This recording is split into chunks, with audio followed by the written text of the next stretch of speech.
నమస్తే అండి. నా పేరు ఝాన్సీ రాణి. నేను సెయింట్ పీటర్స్ కోకేటగర్లో దళిత కమ్యూనిటీ ఇన్ఛార్జిగా చేస్తాను. వల్లపూడి ప్యారిష్ నాటికి వస్తుంది. మీ మీ అమ్మాయి సునీత నా స్టూడెంట్. దళిత మీద ద్వారా మీరు హెల్ప్ పొందుతున్నారు కదా, మీకు నిజంగా అది హెల్ప్ అవుతుందా లేదా మీ అభిప్రాయం చెప్పండి.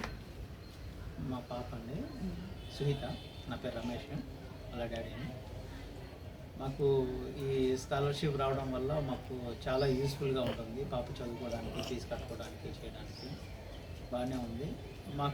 మాది గొల్లపూడి ప్యారిస్ కాబట్టి మాకు మీ నుండి వచ్చేటటువంటి హెల్ప్ అనేది మా పాప చదువుకు బాగా హెల్ప్ఫుల్ అవుతుంది. ఇది స్థాపించింది మన బిషప్ గారు. ఎందుకంటే 10th చదువు ఆపేస్తారు కదా ఆడపిల్లలు, మనం పల్లెటూరులో అలా చదివించలేక. తర్వాత బిషప్ గారు మన బొస్కో గారు స్కాలర్షిప్ చేస్తారు. వాళ్ళకి ఏం చెప్పగలరు?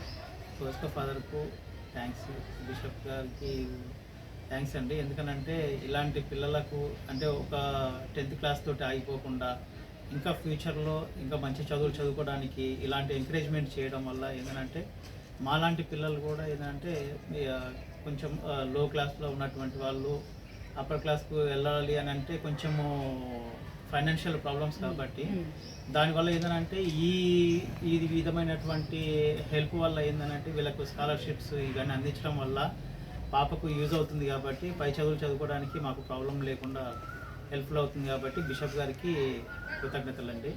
ఎందుకంటే ఇలాంటి పిల్లల్ని ఎంకరేజ్మెంట్ చేసినందుకు ఆయనకు చాలా థ్యాంక్స్ అండి. ఓకే అండి, మీ అభిప్రాయం తెలియజేసింది చాలా ధన్యవాదాలు. థ్యాంక్ యూ అండి. Thank you so much.